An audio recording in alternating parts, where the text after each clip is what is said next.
O dia 11 de setembro é um dia histórico e triste para os latino-americanos, porque é a data que marca o golpe contra Salvador Allende no Chile em 1973, data também da sua execução por parte do imperialismo estadunidense. Mas esse 11 de setembro de 2021, ele também marca uma data histórica para os Estados Unidos e que registra na prática a atuação imperialista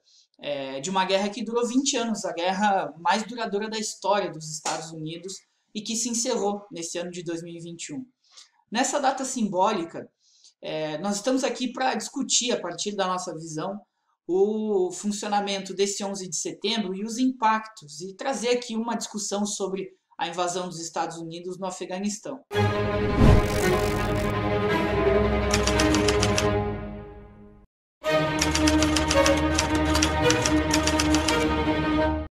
O Afeganistão é conhecido como esse cemitério de impérios, né, que enterrou parcialmente o Império de Alexandre o Grande, desde a Grécia, passando por conquistas que os mongóis tentaram ter naquele território, a disputa mais contemporânea entre o Império Britânico e o Império Russo, ainda czarista, no século XIX,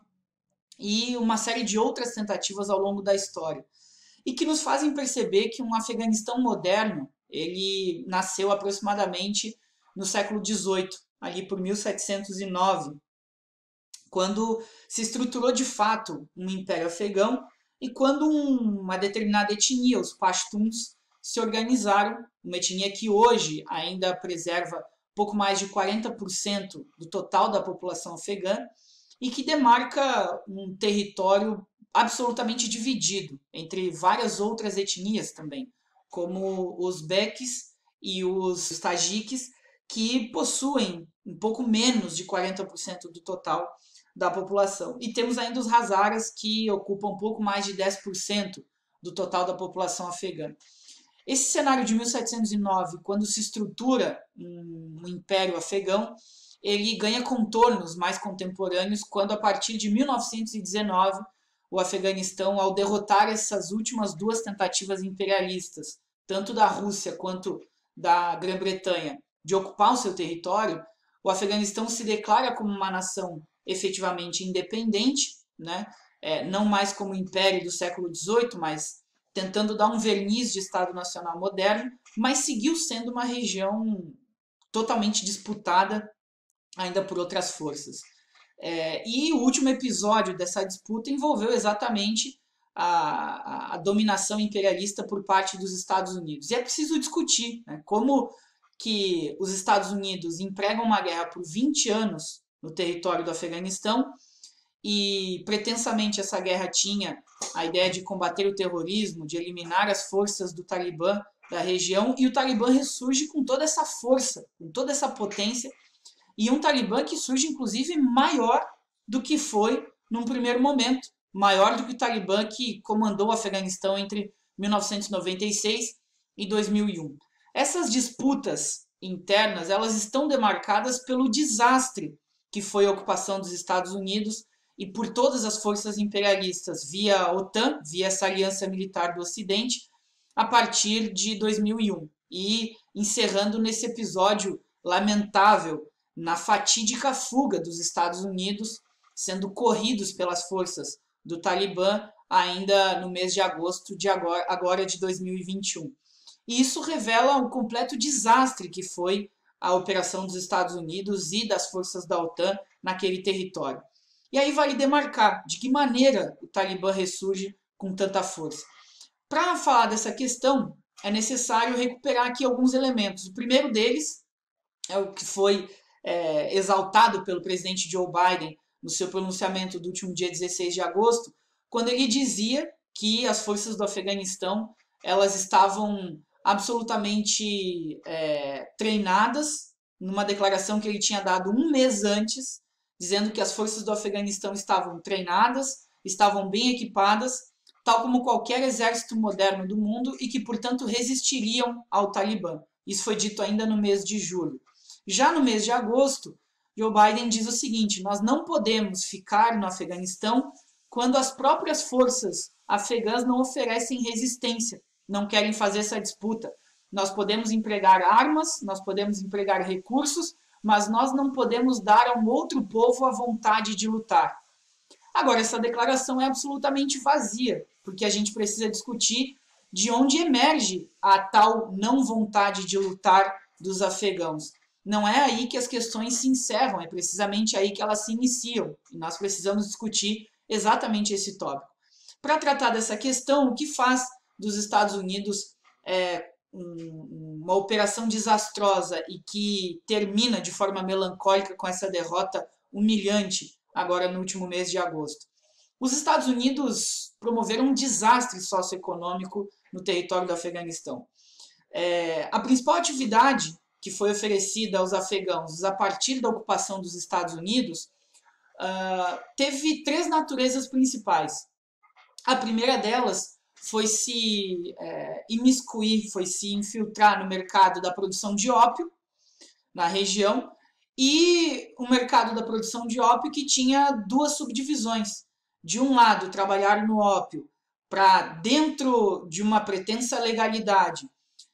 participar da cadeia de processamento de opioides vinculados às grandes empresas monopolistas farmacêuticas da Europa e dos Estados Unidos, e de outro lado, trabalhar o ópio e seu processamento para a produção de heroína, fazendo com que, de acordo com os relatórios da Agência de Drogas, de Investigação de Drogas da Organização das Nações Unidas, o território afegão tenha se tornado, ao longo desses últimos 20 anos, o principal local de produção e distribuição de heroína do planeta. Então, essa é a primeira subdivisão nessas duas atividades que foram oferecidas aos afegãos. A terceira natureza de atividades foi servir ao imperialismo estadunidense, seja na figura dos intérpretes, que a gente viu, que foram tentando fugir desesperadamente do território afegão recentemente, seja na figura de combatentes, ou na polícia afegã, ou no chamado exército afegão. De qualquer maneira, todas essas frações não foram capazes de criar uma estabilidade socioeconômica no Afeganistão e de oferecer algum horizonte político em que o Afeganistão pudesse se autodeterminar, para além do controle das forças imperialistas.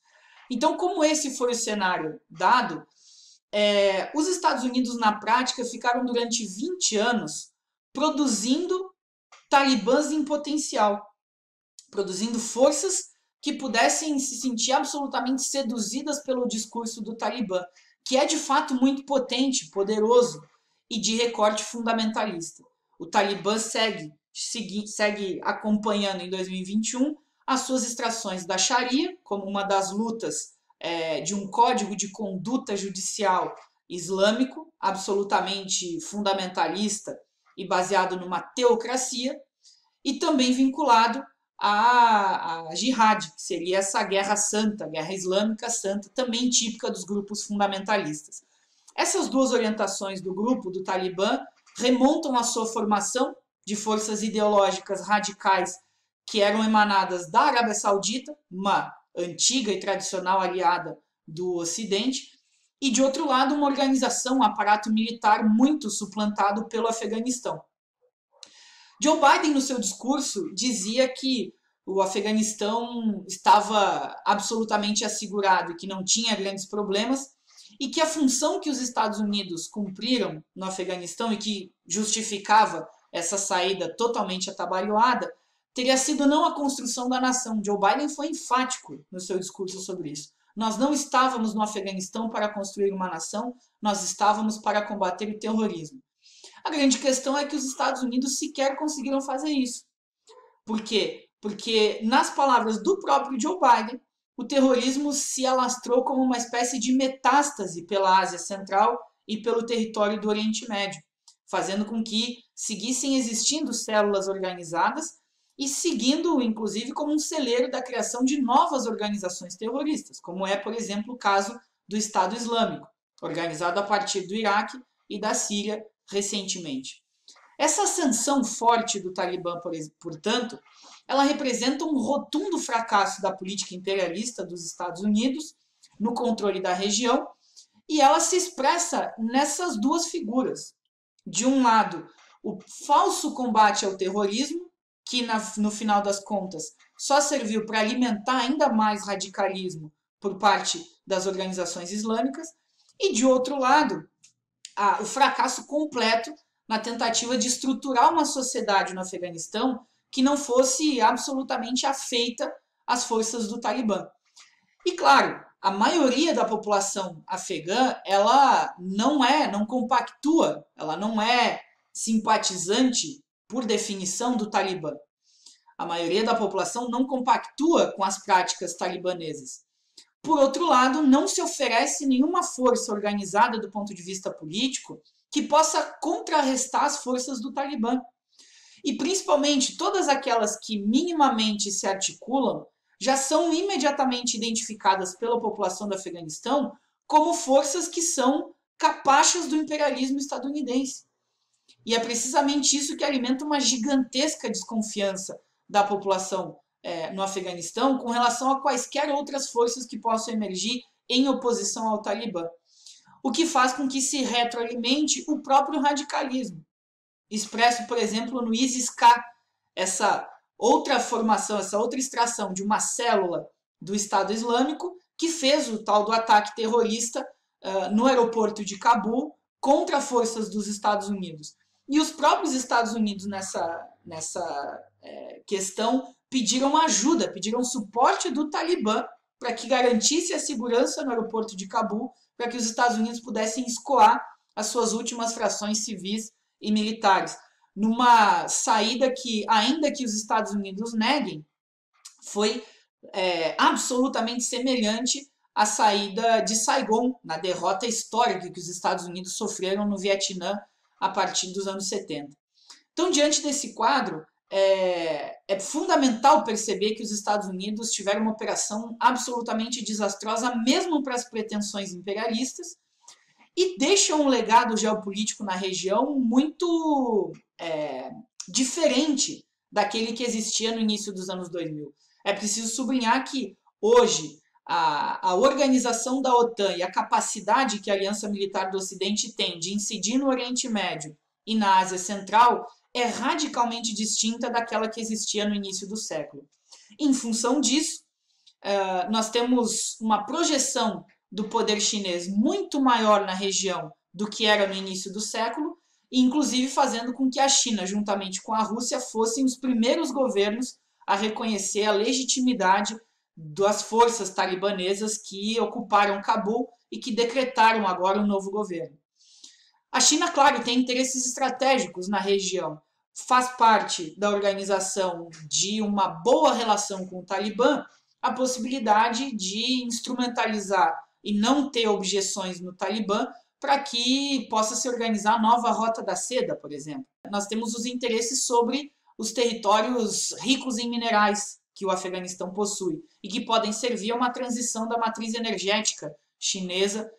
voltada para as baterias e para os carros elétricos. No caso da Rússia, nós temos também esses interesses do ponto de vista geoestratégico e energético,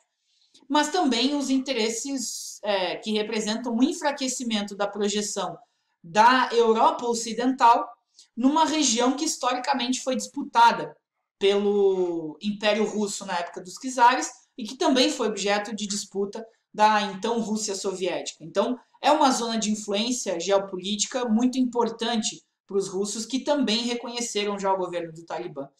Diante desse quadro, para finalizar, é fundamental que nós percebamos, de um lado, que esse cenário geopolítico que se desenha pode garantir ao Talibã,